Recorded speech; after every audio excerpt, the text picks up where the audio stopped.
वक्फ दुरुस्ती विधेयकावरती संसदेची मोहर, लोकसभेनंतर राज्यसभेतही मंजुरी। 12 तासांच्या चर्चेनंतर समर्थनासाठी 128 तर विरोधात 95 मतं। राष्ट्रपतींच्या स्वाक्षरीनंतर कायद्यात रूपांतर।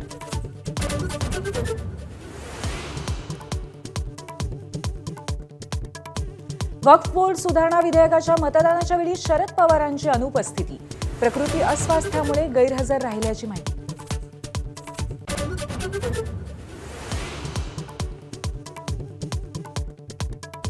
वक्फ विधेयकाच्या बाजूने मतदान केल्यामुळे अजित पवारांच्या राष्ट्रवादीची वैचारिक अडचण, पक्षातील अल्पसंख्य विभागाचे नेते घेणार अजित पवारांची भेट।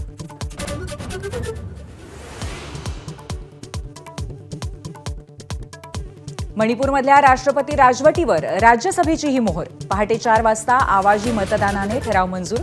मणिपूरमध्ये शांतता प्रस्थापित करण्यासाठी सरकार प्रयत्नशील असल्याची शहांची माहिती।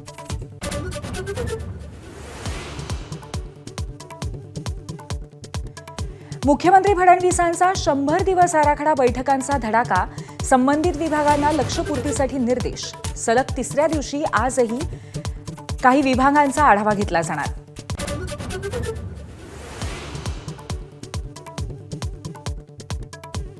पुण्यातल्या दीनानाथ रुग्णालयाच्या मुजोरीमुळे गर्भवती महिलेचा मृत्यू झाल्याचा आरोप। 10 लाख न भरल्यामुळे ऍडमिट करून न घेतल्याचा दावा। जुळ्यांना जन्म देऊन आईने जीव सोडला।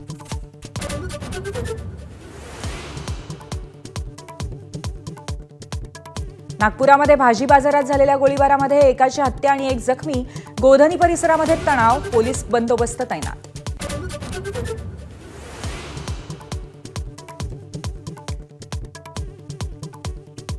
मुंबईमध्ये सीआयएसएफ जवानाच्या गाडीची रिक्षाला धडक, अपघातामध्ये महिलेचा जागीच मृत्यू। रिक्षा चालक आणि 2 मुलीही जखमी।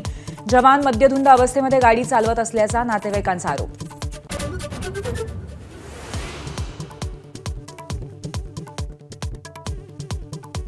न्यू इंडिया बँक घोटाळ्याप्रकरणी 5ही आरोपींच्या मालमत्तेवरती टाच आणणार। 168 कोटी रुपयांच्या 21 मालमत्ता जप्त करण्यास कोर्टाची परवानगी।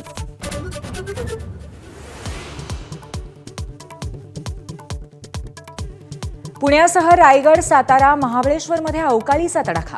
वादळी वाऱ्यासह मुसळधार पावसामुळे अनेक ठिकाणी रस्ते गेले पाण्याखाली, तर आंबा, हळद आणि कांद्याचं मोठं नुकसान।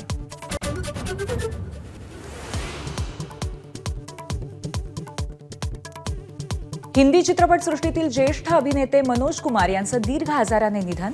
वयाच्या 87व्या वर्षी मुंबईतल्या कोकिलाबेन अंबानी रुग्णालयामध्ये अखेरचा श्वास, उद्या अंत्यसंस्कार।